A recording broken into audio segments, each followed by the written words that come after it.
Ano, familiar kayo sa itsura ng serving na to? Walaan nyo nga kung saan. Tara, kain na tayo pagkatapos natin magluto-lutuan.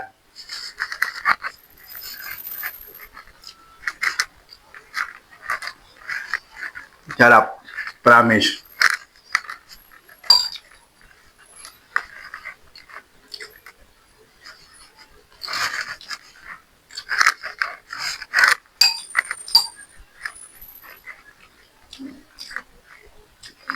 ₱288 isang order nito.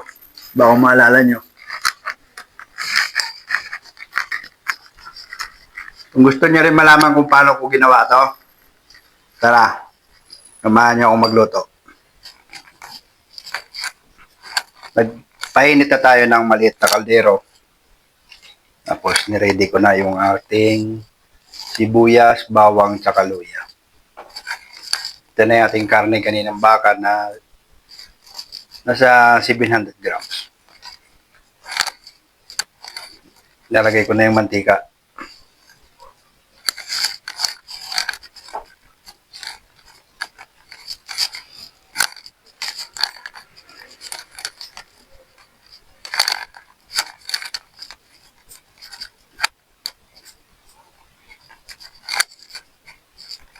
Tapos, lalagay na natin ng ating sibuyas bawang pag mainit na.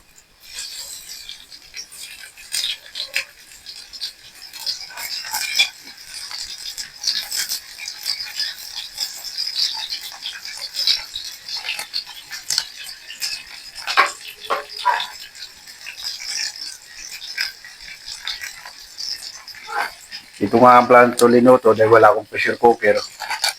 At maganda rin yung klase ng kaldero na to. Mabilis lumambot. Kaya diyan ko na lang nagluluto kahit maliit.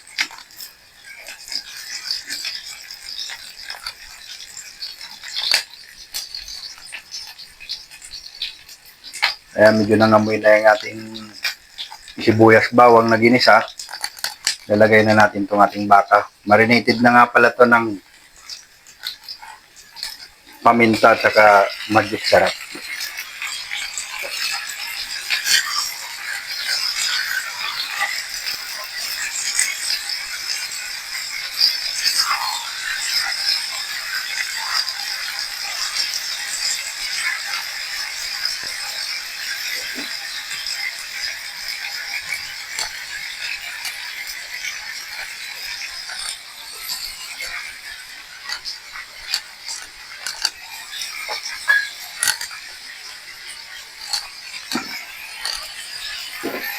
Pag nalunod na, maglagay na rin tayo ng tubig. Tubig ulan. Pantay lang natin sa ating baka para mabilis lumambot. Tapos, hintayin natin na kumulo at lumambot yung baka. Saka natin timplan ulit. Pagkatapos ng 30 minutes ng ating paghihintay, ito na. Mukhang malambot na to. Tikman ko nga. Lambot na nga.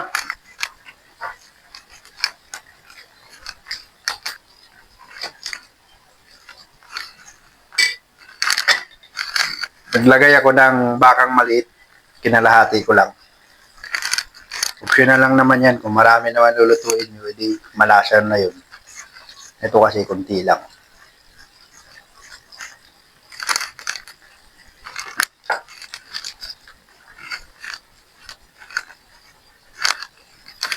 Tapos maglalagay tayo ng oyster sauce.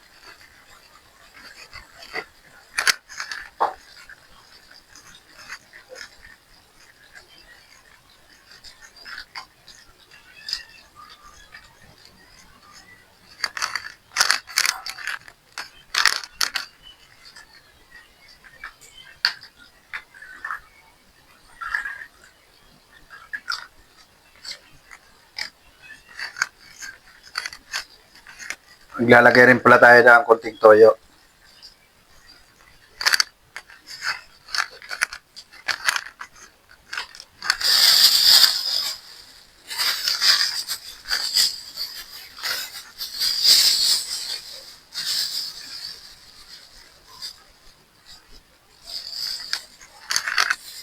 Tapos, maglalagay tayo ng star anise.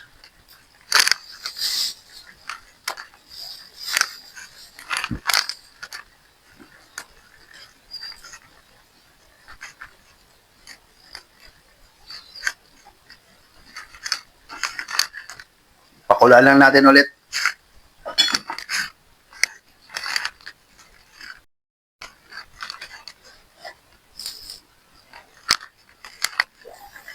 Maglalagay rin pala tayo ng asukal. Ganda sana to kung minatamis na bao, kaso wala man. Asukal na lang.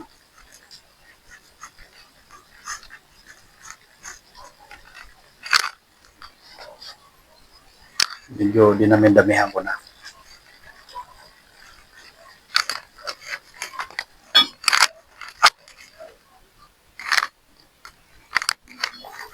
Nag-ready na rin nga pala ako dito ng carrots. Panghalo dito.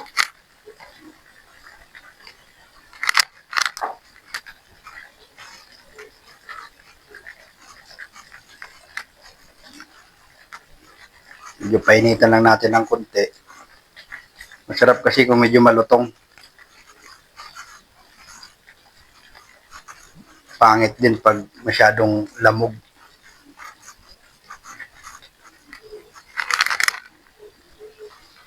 Tapos, maglagay tayo ng kunting harina para lumapot yung sabaw. Tansyahan lang to ah.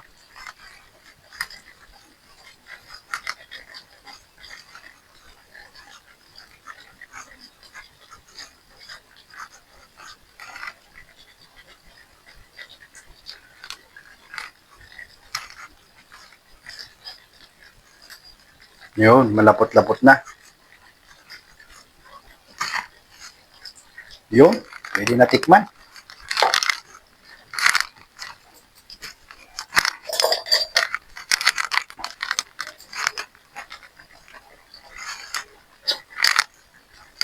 Ay siya.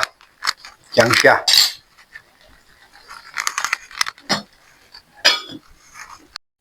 At ito na nga, tikiman time na. Ito na ang itsura ng ating linutong beef asado. Pinalitan lang nila yung pangalan. Pero ganun pa rin yan. Kainan na. Sarap. Promise.